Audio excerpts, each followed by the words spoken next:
I can hear jumping off point. Okay. Like, suddenly everyone's interested. Right. All right. Hey guys, welcome to another Patreon exclusive episode of The Litter Box. It is exclusive. Very exclusive. Yep. It's exclusive. It's for your eyes and ears only. I never want to be part of any club that would have someone like me as a member.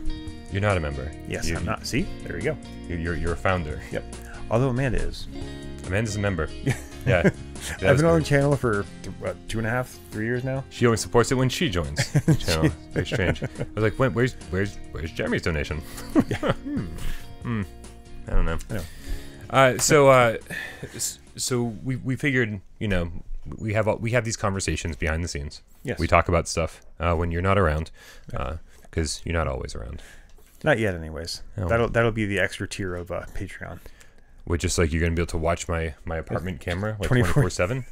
24/7. I don't know how many people know this. Yeah. But I very rarely wear clothes.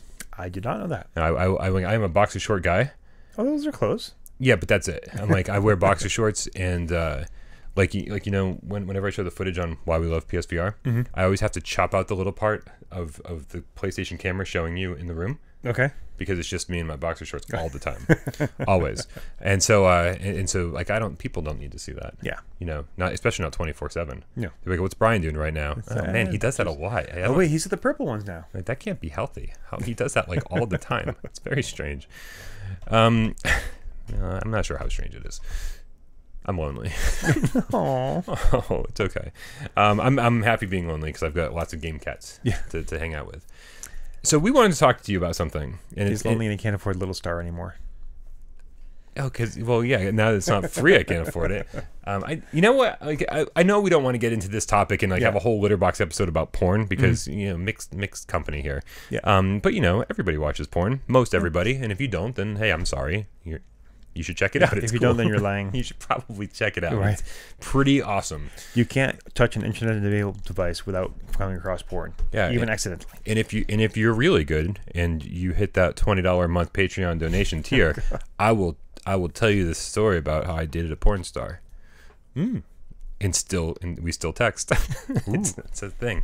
Anyway, so the point is we wanted to talk to you about something that's been happening over the last. Pretty much over the last week or so. Yeah. Ever since State of Play happened. Obviously, State of Play was like super duper PlayStation VR focused. It was. And to the detriment of non-VR gamers all around the world. That's right. They can get over themselves. They have nothing but Borderlands 3 coverage for the last 72 hours. God, really? Yeah. I'm putting this episode up tonight, by the way. I want to I want this to be current.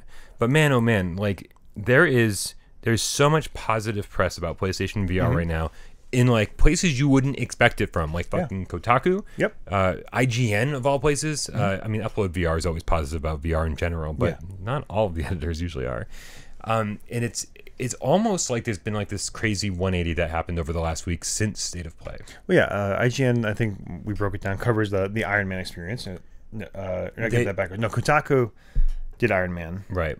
Kotaku did the Iron Man coverage, and they were like, this is going to be amazing, buy it. Kotaku was talking about No Man's Sky and saying, believe the hype. You got it all over the place. Yeah. Kotaku did Iron Man, IGN did No Man's Sky, and then... I got it right, corrected myself, got it wrong, and then corrected myself again. It's all good. Awesome. Yeah, we just filmed an episode of Why We Love PSVR. Yeah. You'll see us act this awful in just a few more days. Again. And then who's the last one? We said Kotaku, IGN, Upload VR. Upload VR with Blood and Truth. Yes. And Blood and Truth is one of those games that, forever, for the last 6 to 8 months or something, anytime it showed up at some gaming event, people always walked away from it very disappointed. Yeah. And so did David, the editor over at Upload VR. He said this is his 5th time, I believe, previewing the game, and he finally likes it. And he doesn't just like it; he loves it suddenly. That's awesome. Like it all just clicked with him. Wow. And he says, this is the London Heist PSVR Worlds. That was the prequel to all of this. This is very much a full version of that experiment. Yeah. And they're talking about how it's going to be a 6-hour game. which is great. You know, it's like we didn't expect it to be like crazy long, but 6 hours is like pretty damn good considering that it seems to be like a fairly linear game. Right, and yeah, especially if it keeps the same sort of like this is a movie you're living, like the London Heist was, rather than this is Skyrim where you can explore and do all sorts of stuff. Yeah, you know, and apparently you're going to be able to go back to like previous levels with the guns that you've unlocked in later levels. Oh, so there's going to be like this whole like replayability aspect of it too. Okay, which is always why like the Time Crisis games were fun. Yeah, you could blast through a Time Crisis game in like 45 minutes. Yeah, right. But then every time you beat the game, something cool would unlock. You know, you'd either get more health or like infinite ammo or this or that or a better gun or something, and then you could go play the game again with like, you know, with cooler powers or whatever. Right. And I was like, and just the fact that there's any reason to go back in Blood and Truth, it gives me that like whole Time Crisis vibe of like I'm excited to like play this and then play it again. Right. Yeah. But I think the larger point is like, where is all this coming from? All of a sudden, you know, the PSVR has been at least the redheaded stepchild of the VR industry, which is bizarre since it's outselling everyone by 2-1. But it's not the redheaded stepchild of the VR industry. It's the redheaded stepchild of the industry. Yeah, of the gaming industry, like VR in general. Like these major media outlets just don't care about VR. Right. You know, and now in the past week, everyone's hyped. Yeah. And I think it comes from because Sony has now said Sony cares about PSVR. Yeah, maybe. You know, and no, honestly, I think that's it. It's why I'm editor-in-chief at IGN. Ooh. What are you doing here? I know, right? Jesus. Surprise! Right? Man. I'm sure you have some questions. I got a few for sure. But how old is Damon Hatfield? But am I going to spend what precious space I have on my website, whatever, covering this thing where I don't even know if Sony really is committed to it. Yeah. Right. You know, you got the press release that says, "Oh yes, but there's a lot of reason to believe that maybe Sony is kind of, we'll see." You know, but now State of Play comes and boom, they throw it on the table like, "Nope, PSVR is real, and we're spending a lot of time on it." Yeah. So now it's like, okay, now I'm going to focus some more of my attention on it. So the thing, there are certain reasons that we should be getting excited, and then before we move on, I definitely want to say we talked about why we should be excited about Blood and Truth. Yeah. And now we're talking about why we need to be excited about Iron Man. The developers, Camouflage. Yeah. They're talking about Iron Man, saying that they basically come out and said the best VR experience we've played is Resident Evil 7. It's like one of the best games we've ever played, and I love when developers are familiar with the gaming landscape that they're developing for. Yeah. Right. It's very, very important because like it's still hands down. I've played Skyrim. I've played everything, and I still think Resident Evil 7 blows everything else out of the park just from an immersion standpoint. Yeah. Like I don't even care that I'm using the DualShock 4. Right. There's no move support, but guess what? Give me 5 minutes in that game, and suddenly I forget that I'm playing a game. I'm just worried about Jack fucking killing me. Yeah. So like that game, like that. So when I see somebody say we're making a game for PlayStation VR, and by the way, referencing the game that they know is the best game for PlayStation VR, I was like, these guys are actually paying attention and they know what's up. And they're referencing Iron Man. Yeah. They're calling it a sandbox. And I'm like, ooh. I'm like, so okay. So for anyone who thought that this was like a 2-year plus in development game, but it's going to be a wave shooter because that's all they really showed. There's so much more. There's going to be all sorts of actual game to this game. Right. Well, that's the thing. It's been in development for 2 years without a peep. And still without a solid release date, just 2019. By the time it comes out, it could be 3 years. Yeah, and I mean, think of any like a game with that much of an IP with Marvel behind it on PSVR, and no one's heard a word about this. Crazy. That's madness. Yeah. And I was reading. Actually, I did read that article. Funny, I was at work tonight. Saying that a good portion of it was just to get the feeling of being Iron Man flying around to feel right. Like that was the most important thing to them. So I hope they put it to the top. Yeah. Well, no, because as much as I like to the top, because the way Iron Man flies, he's got the repulsors on his hands, and and you want to be able to like put your hands down like this and fly faster and stop yourself. And it sounds like they spent a lot of time just nailing the physics of that, and that's very heartwarming, not heartwarming, comforting. Sure. I don't know. Comforting works. The opposite of disconcerting, whatever that is. And then finally, so now we've talked about those two, and then like No Man's Sky. I think the thing about No Man's Sky is that like it would be so easy for Hello Games and Sony to be like, hey, everyone asked for this to be in VR. Let's just make it VR. Yeah. And then just kind of push something out the door. But like everyone who's played it, literally every single preview you see for this game, and the fact that it was on IGN and they said the same exact thing, floors me. They said this is what VR is all about. Yeah. Like just, and this is what, and they're like, no longer is No Man's Sky encumbered by like, you know, clunky menus. Now it's just about exploring and flying into space and just doing your thing, man. It's like, and everything else just falls by the wayside. And like I've never seen such a positive, glowing preview of anything. And that's just that the small details that got thrown out in that article too is like the fact that, oh, this is the full-on game, which we've heard many times, but no. If you have your character, your level, whatever saved here, then you're just going to pop that into VR. Yeah, this isn't Skyrim VR. Right, exactly. We're like, okay, well, I put my 100 hours into regular Skyrim, now I can start from zero again. Yeah. It's like, no, you're just going to be playing your game one day, and then they'll say, oh, yep, you'll be able to do this in VR too. It's insane. It's yeah. insane. Yeah. So here's my question. My question is so PlayStation VR has been out to me as editor-in-chief of IGN, or to me as Des? Okay. And yes, absolutely. All right. So it's very nice to meet you. Yes, hello. Right. I've actually met you before. Oh. Yeah. I ate pizza and drank beer with you in San Francisco. I don't recall. Yeah, it's okay. I was in the dark place back not then. watching us. Yeah. But in case he is, we've done this before. Yep. So anyway, the question I'm posing to you and everyone watching and myself is PlayStation VR has been out for like 2.5 years, right? That's it? Yeah. Yeah, pretty much. Wow. All right. November was the 2-year mark. Seems so long. December, January, February, March. Oh, so not even December, January, February, March. Brian's having finger problems tonight. Oh, I've got all sorts of problems all the time. So less than 2.5 years. Yes. The thing is we've been talking about the second wave of PlayStation VR games for a while, right? We've been saying, I remember when like Dino Frontier came out. Yes. And Sony, I think on the PlayStation blog, I could be getting this wrong, so don't quote me on this, but I'm pretty sure that's where it was. They said Dino Frontier kind of ushers in the second wave of PlayStation VR games, and I was like, okay, cool. And don't get me wrong, it was polished, and it worked really well, and it was adorable, and I loved the VR mechanics and how you push and pull the world and everything's right there at your fingertips. I don't think that was the real second wave of PlayStation VR games. No. I think this is the second wave of PlayStation VR games.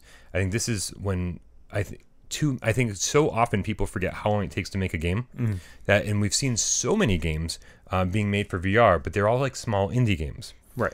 And small indie games can very quickly be made. I mean, we've seen some that have only took 6 months in development. Yes. Right. So we've seen a lot of games. And it showed. And then in some that were actually really good for that short amount of time as well. But we haven't seen what like bigger developers can do with it outside of like Bethesda and Capcom. And I think that like, you know, there weren't too many people taking big risks on PlayStation VR until this real wave of second wave, this real next second wave of PlayStation VR games. Because it's like, you know, if a game takes 3 years to develop properly, you know, like then here we are. Here's actually the second wave of PlayStation VR games. Well, and I think we've had the conversation before, especially in the old without PSVR days. You know, we talked about some of the best games for a console came in, you know, its last years before the new console came out, or even after the new console came out, because they've had so much time with the hardware. They know how to get every little bit of performance out of it.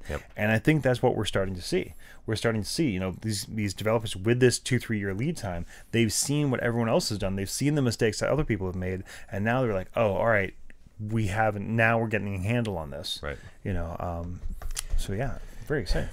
Very exciting times. Matrix. Yeah. Very exciting times. Okay, I never pick up on any references. That was oh god, what was his name? There was the two brothers. Anyways, doesn't matter. Brothers in the movie? Yeah. I don't know. It was Tank and I don't really know. the little guy. I literally haven't seen The Matrix since like the year it came out. It's good. The sequels, meesh. No, the sequels. I thought the sequels were horrible when they came out. They were disappointing. Yeah, I've got an interesting story about whippets and The Matrix Reloaded, but maybe that's for another time. Probably. I almost got arrested with a fucking backseat full of whipped cream, but that's seriously all I'm gonna say. So that's all I'm saying is that I think when we see things like Resident Evil 7, we saw things like Skyrim, we were like, holy crap, why isn't every game like this? Why aren't we seeing more ports? And it is. This is new hardware. This is a new way of playing games. We're dealing with Move controllers, which are a little bit antiquated, and I think there's a lot of hurdles for certain developers to overcome. Yeah. And I think you nailed it. People are realizing how to work with the limitations, and on top of all of that, the PlayStation 4 Pro came out not that long ago. Yeah. And I think people are using that as the lead platform now. And I think if you don't have a Pro, I'm like, I hate to say this, but like it's time to buy a Pro. Yeah. Because everything we've seen for No Man's Sky has been on the Pro. Hate to tell you. Right. And I'm going to say it's probably not going to look so hot on the OG. Almost certainly. Almost certainly. So it's probably time to upgrade. And with that extra horsepower, I think they're able to make these games everything we wanted them to be. Yeah. And then just downgrading significantly. 6 months ago there would be plenty of games where you try and I'd be one of the ones saying you don't need to get a Pro yet because there's the difference here and there, but it's not that.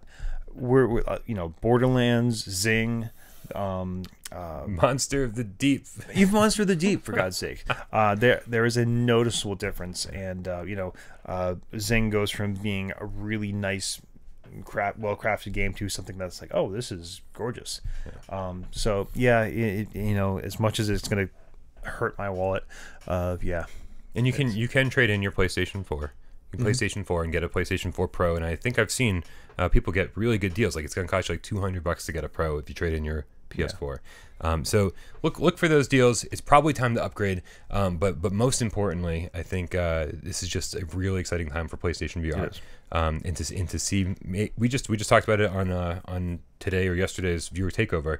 How major media outlets are just refusing to say anything positive about PlayStation VR, and almost overnight that changed. Mea culpa. Yeah. What? It's my fault. I'm sorry. We were wrong. Was that another reference? No, it's Latin. It's Latin. Yeah. Where am I right now? I don't know. It's Twilight Zone. Yeah. Anyway, so that's again, there was no real point in all that except for we're excited. Yep. And we just wanted to share our excitement with you, the loyal Patreon supporters. Also, thank you for being a loyal Patreon supporter. You guys are awesome, and we really, really appreciate each and every one of you. I went through. It was the first a couple days ago. Yes. And I dread the first because it means I can't just quickly edit viewer takeover and send it out. I need to sit there with the Patreon list and add all the new names to the list and take all the old ones off that don't support us anymore and add the new ones and make sure that they're all there. And it's time consuming because for whatever reason there's no copy and paste option from Patreon, which there really needs to be. And somebody's going to tell me, oh, you can do it with a spreadsheet, and I was like, I don't know how to use spreadsheets. That's complicated.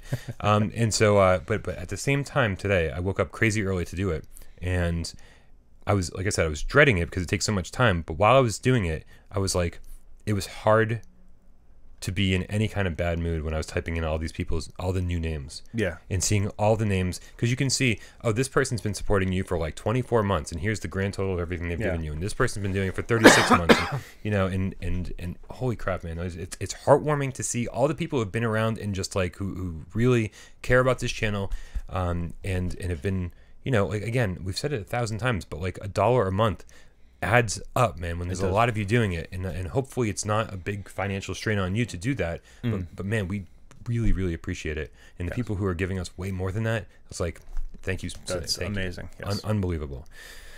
So that's it. That's another episode of the litter box. I gotta clean this fucking shit out, and like, I don't clean the litter box ever. But whatever. There's not a lot of poop. I don't know, I let's end on poop. Better way to end this thing. No, I think ending on poop is works. Well, we started with masturbation. We might as well end with poop. Did we? Was I awake for that? You were not. Oh. You were not. Pro tip, don't drink anything at Brian's house. Oh, I gotta tell you about a Forensic Files I was watching today. Anyway, thank you guys so much. We really appreciate everything you do for us. As always, I'm Brian. That's Des, and we love you all. Bye. We do.